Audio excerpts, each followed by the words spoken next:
नमस्कार दोस्तों, जहां एक तरफ देश में कोरोना मरीजों की गिनती हो रही थी और 2 मई को बंगाल इलेक्शन के रिजल्ट की काउंटिंग भी हो रही थी, जिसकी रैली में असल में कोरोना वायरस फैली और इसका रिजल्ट बहुत ही शॉकिंग है।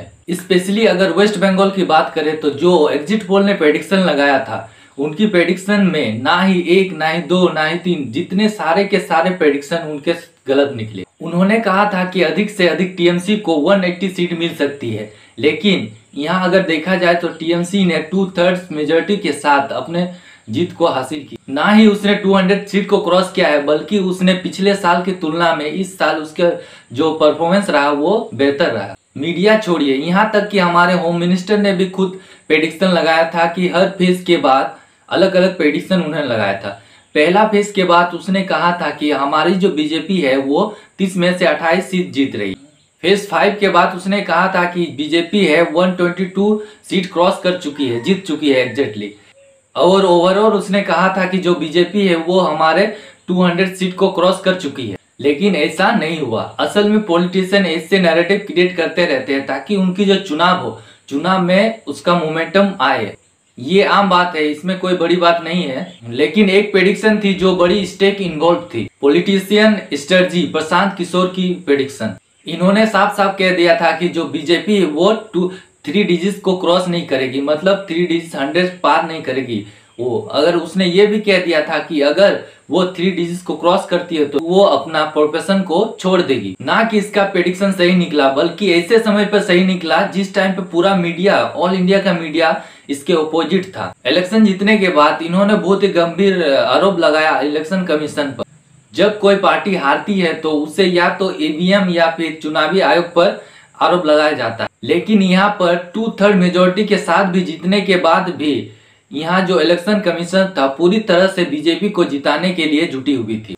देश के इतिहास में पहली बार ऐसे हुआ जब एक इलेक्शन कमीशन किसी एक निश्चित पार्टी की ओर इतना ज्यादा बायस था।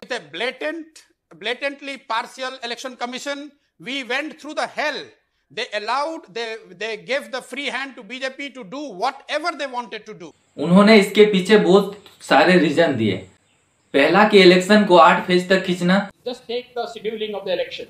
8 round in the pandemic time. What made you do this?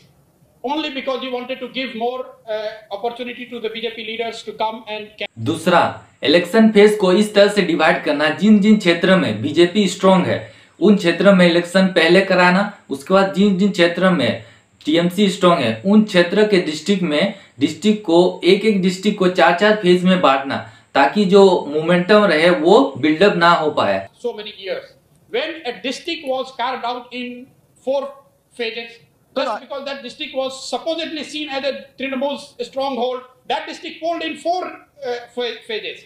It just because you wanted to have this 4 seats, 5 seats, 10 seats, so that there is no momentum in favor of Trinamool.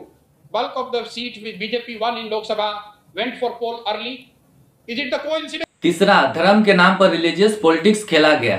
ऐसे देखा गया कि बहुत जगह पे जब BJP ने प्रचार कर रहे थे तो वो जय श्री राम करके बोल रही थी, मतलब एक धर्म को लेकर ये अपना प्रचार कर रही। ऐसे पॉलिटिशियन पर जो धर्म के नाम पर अपना इलेक्शन का प्रचार कर रहे थे, इन पर कोई एक्शन ना लेना, ये भी बीजेपी के साथ में। अगर रिलीजियस पॉलिटिक्स की बात करें तो रिजल्ट की बात भी कुछ बीजेपी के जो प्रवर्तक है उन्होंने ये भी कह रहे थे कि जो टीएमसी ने जीती है वो अपनी माइनॉरिटी वोट बैंक के कारण जीती है, मतलब जो बंगाल में जो मुस्लिम समुदाय है उसी के कारण वोट जीती है, क्योंकि जितना भी मुस्लिम का वोट जाता है जब सब टीएमसी को जाता है। ठीक है। दूसरा, इसने दूसरी तरफ हिंदुओं को भी गालियां दे रहे थे कि क्या तुम हिंदुओं बेवकूफ हो जो हमारे बीजेपी को वोट नहीं दिए, क्योंकि यहाँ पे बंगाल में हमारे, तुमको पता नहीं कि बंगाल में हमारे जो हिंदू धर्म है वो अभी संकट में है। ऐसे ही धर्म के नाम पर हर क्षेत्र में लोगों को भड़काते हैं और उन्हें डराते हैं, लेकिन यहाँ ऐसे नहीं। और यही स्ट्रेटजी अपनाई जाती है हर स्टेट में। इनको लगता है कि इनसे डर के हिंदू अपना वोट इनको दे दें। अगर रियलिटी में देखा जाए तो जो बंगाल में है, बंगाल में 70% लोग हिंदू रहते हैं। ठीक है। और इसमें अगर वोट बैंक का बात करें, अगर वोट को देखा जाए तो टीएमसी को लगभग 48 अक्रॉस मान के चलिए 50% वोट मिला है। ठीक है। तो इसका मतलब है कि 20% लोग ही क्या किए हैं जो टीएमसी को वोट दिए हैं? नहीं है, ऐसा बात नहीं। ये आंकड़ा भी हमारे सही नहीं है। अगर रियलिटी में देखा जाए तो क्या होता है कि अगर देखा जाए जिस क्षेत्र में टीएमसी ने जीता है वहां पे हिंदुओं की संख्या ज्यादा है, ज्यादा मात्रा में है, और जिन क्षेत्र में बीजेपी जीती है वहां मुस्लिम लोगों की संख्या ज्यादा है। तो इससे साफ है कि हर जगह पे हिंदू मुस्लिम को घुसाना ये सही तरीका नहीं है। हर जगह पे धर्म के नाम पर लड़ना ये सही तरीका नहीं है। और यहाँ पे सबसे रोमांचक बात ये आती है कि जिस क्षेत्र से ममता बनर्जी ने लड़ी थी नंदग्राम, वो खुद के क्षेत्र से ही हार गई। तो इसका मतलब क्या है? वो मुख्यमंत्री नहीं बन पाएंगे या फिर उसको मुख्यमंत्री बनने के लिए कुछ करना पड़ेगा? इसका भी एक उपाय होता है। जिस क्षेत्र में टीएमसी ने जीती है वहां के एक अध्यक्ष को अपना पद छोड़ना पड़ेगा, वहां से फिर री इलेक्शन होगा। वहां से जब ममता बनर्जी वहां से खड़ी होगी, री इलेक्शन होगा, उसके बाद जीतने के बाद वो अपना सीएम बन सकती है।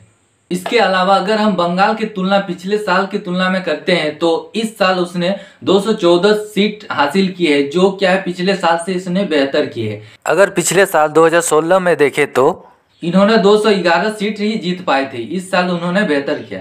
अगर भाजपा का आंकड़ा देखे तो 2016 में उसने 3 सीटें जीती थी, लेकिन इस साल उसने 74 सीट लेके अपने जीत को हासिल की है।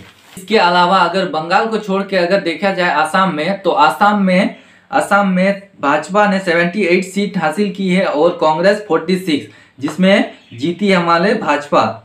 अगर हम केरल की बात करें तो केरल में 2 ही पार्टी का राज चलता है, एक है एलडीएफ और यूडीएफ, ठीक है। तो इस साल एलडीएफ ने बेहतर किया, 97 सीट लेके आए और यूडीएफ 41 को मिला। अगर हम तमिलनाडु का बात करते हैं तो तमिलनाडु में लगभग डीएमके ने 148 सीट लेके आई है और एआईएडीएमके ने 83 सीट लेके आई है, जिसमें जीत हुई है डीएमके की। अगर हम केंद्र शासित प्रदेश पुदुचेरी का बात करें तो वहां पर देखा जाए तो एनडीए ने 16 सीट लेके आई है और यूपीए 8 सीट और एनएस 6 लेके आई है। तो यहाँ देखा जाए तो एनडीए की जीत हुई है। अगर ओवरऑल देखा जाए तो बीजेपी की ओर से कोई हार नहीं हुई है, इससे भी ज्यादा बेहतर हार हुई है हमारे कांग्रेस की।